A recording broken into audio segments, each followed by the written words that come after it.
তো নবী করিম সাল্লাল্লাহু আলাইহি ওয়াসাল্লাম তার স্ত্রীদের সাথে তার যে আচরণ ছিল সেটি সম্পর্কে হাদিসই আমাদেরকে পরিষ্কার ধারণা দেয়। দেখুন, পৃথিবীতে কত মানব, মহামানব, কত বড় বড় ব্যক্তিত্ব চলে গেছেন। এরকম একটি কথা নিজ স্ত্রী সম্পর্কে বলতে পারেন সেরকম পুরুষ কয়জন আছেন? তিনি বলেছেন, খায়রুকুম লি আহলি, তোমাদের মধ্যে যে তার স্ত্রীর কাছে ভালো সে সত্যিকারের ভালো। আর শেষ অংশটা গুরুত্বপূর্ণ, ওয়া আনা খায়রুকুম লি আহলি, আর জেনে রাখো আমার পরিবার, আমার স্ত্রীদের মধ্যে, আপনি যেটি বলছিলেন যে আমরা এক স্ত্রীর কাছে ভালো হতে পারি না, তিনি বলেছেন আমার স্ত্রীদের কাছে, আমার পরিবারের কাছে, 9 জন স্ত্রীর কাছে আমি ভালো। তার মানে তারা আমাকে নির্দ্বিধায় ভেতর থেকে বলবে তারা আমার উপরে সন্তুষ্ট, তারা আমাকে নিয়ে পরিতৃপ্ত এবং তারা আমার উপরে কোনো অভিযোগ তাদের নেই। আমি রসিকতা করে মাঝে মধ্যে একেবারে পাবলিক প্রোগ্রামে, সাধারণ প্রোগ্রামগুলোতে বলি যে আমাদের চারিত্রিক সনদপত্র অফিসিয়ালি বিভিন্ন প্রতিষ্ঠান দিয়ে থাকে, জনপ্রতিনিধিরা দিয়ে থাকেন, তারা হয়তো আমাদের বিরুদ্ধে কোনো মামলা মোকদ্দমা আছে কিনা এই সবগুলো বিশ্লেষণ করে দেন। কিন্তু নবী সাল্লাল্লাহু আলাইহি ওয়াসাল্লাম হাদিস বলছে যে মানুষের চারিত্রিক সনদপত্র সবচেয়ে বেশি দেওয়ার হকদার হলেন তার স্ত্রী। কারণ মানুষ সার্টিফিকেট ওখান থেকে নিতে হবে, ওখান থেকে দিতে হবে আল্লাহর কাছে ভালো হতে হলে। এবং মানুষ বাইরে ভালো হতে পারে অনেকেই, অনেক সোজা, পোশাকই ভালো, কিন্তু প্রকৃত অর্থে মানুষ ভালো কি মন্দ এটা তার আচরণ, একান্ত তার আপনজন, তার ঘরের লোকজন, তার স্ত্রী, প্রাত্যহিক জীবনযাপনে যার সাথে উঠা বসা হয় তিনি বলতে পারবেন।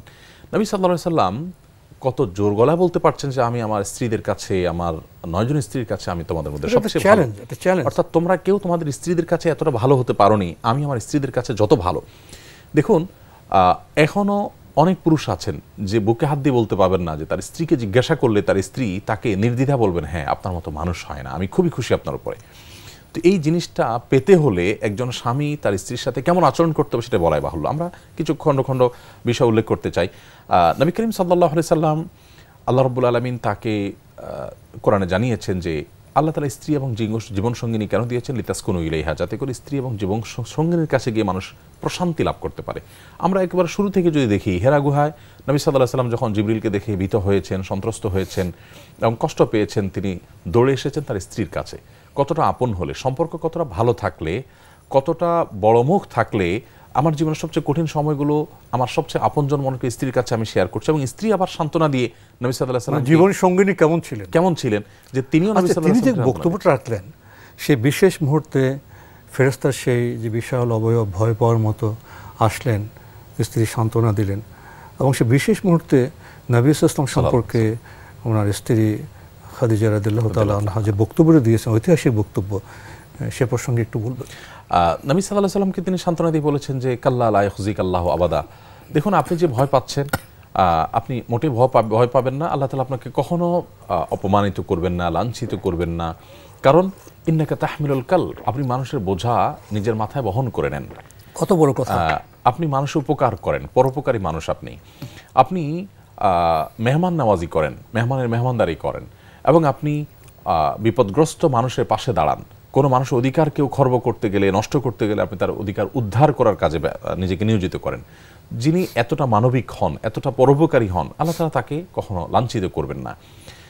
এই কথা নবী সাল্লাল্লাহু আলাইহি সাল্লামের ভেতরের জগৎটাকে এতটাই শক্ত এবং সুদৃঢ় করে দিল, মনোবলকে এতটা চাঙ্গা করে দিল যে নবী সাল্লাল্লাহু আলাইহি সাল্লাম জিবরিলের সাথে পুনর্বার সাক্ষাতের জন্য মানসিকভাবে প্রস্তুত হয়ে গেলেন। অর্থাৎ স্ত্রীর সাথে নবী সাল্লাল্লাহু আলাইহি সাল্লামের আচরণ কেমন ছিল, আর স্ত্রীর সাথে জানাশোনা কেমন ছিল যে স্ত্রী তাকে এতগুলো সার্টিফিকেট দিলেন যে আপনি এই কাজগুলো করেন, এই গুণগুলো করেন।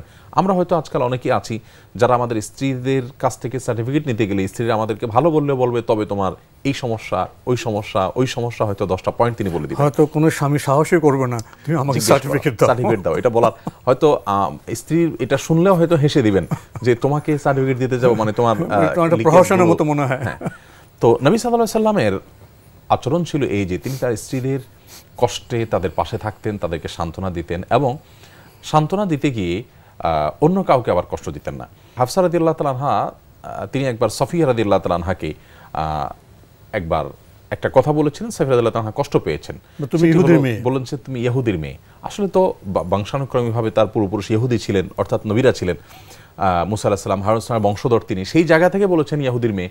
বাট কথাটা একটু কষ্টের, সেই সময় বকার মতো মনে হয়, বকার মতো, হ্যাঁ বকা হিসাবে হয়তো দিয়েছেন, কিন্তু কথাটা অবাস্তব বলেননি এবং এটাকে ঐতিহাসিক প্রেক্ষাপটে ঠিকই আছে, নবীর সন্তান আমরা যেটাকে গালি মনে করি, এবং আজকাল গালি বলতে যে কটু বাক্য ব্যবহার করা হয় এগুলো সাহাবীরা ছোট করার জন্য কেউ কোনোদিন করেননি।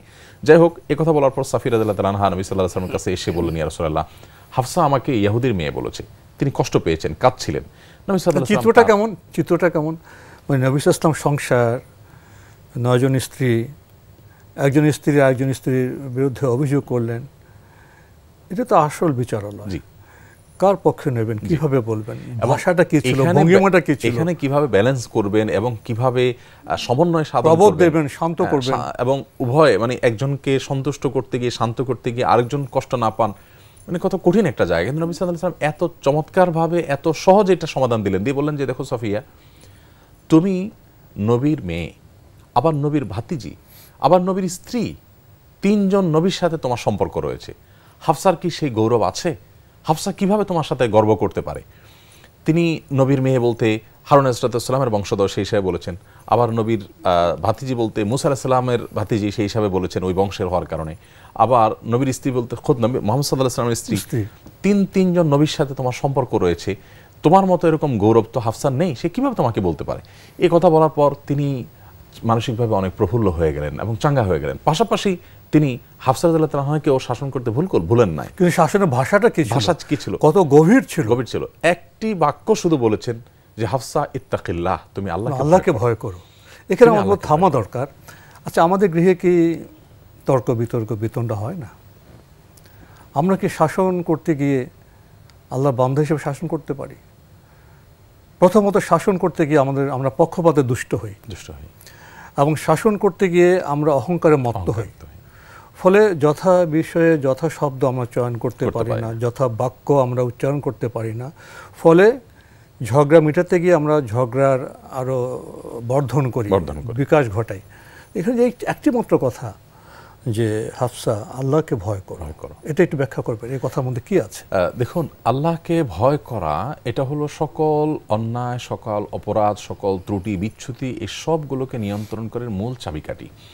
অর্থাৎ কারোর অন্তরে যদি আল্লাহকে ভয় থাকে, আল্লাহর ভয় যদি থাকে কারোর অন্তরে, তাহলে সে কিন্তু কোনো কথা বলার আগে ভাববে যে এই কথার জন্য আল্লাহর কাছে আমার জবাবদিহি করতে হবে। তাকওয়ার চেতনা, যে আমাকে জবাবদিহি করতে হবে। এই চেতনা মানুষকে সৎপথে চলতে, অন্যায় থেকে বিরত থাকতে বাধ্য করে, পরিচালিত করে।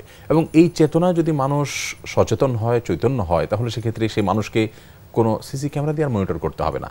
যেমনটি নবী সাল্লাল্লাহু আলাইহি ওয়াসাল্লাম সাহাবীদের ক্ষেত্রে হয়েছে, যে তারা এসে নিজের অপরাধের কথা স্বীকার করে যে শাস্তি নিতেন, এবং তাদেরকে কোনো অপরাধের জন্য জিজ্ঞাসাবাদের মুখোমুখি করতে হতো, তারা কোনো কৌশল অবলম্বন করতেন না, কারণ তাদের মধ্যে তাকওয়া ছিল, আল্লাহর ভয় ছিল।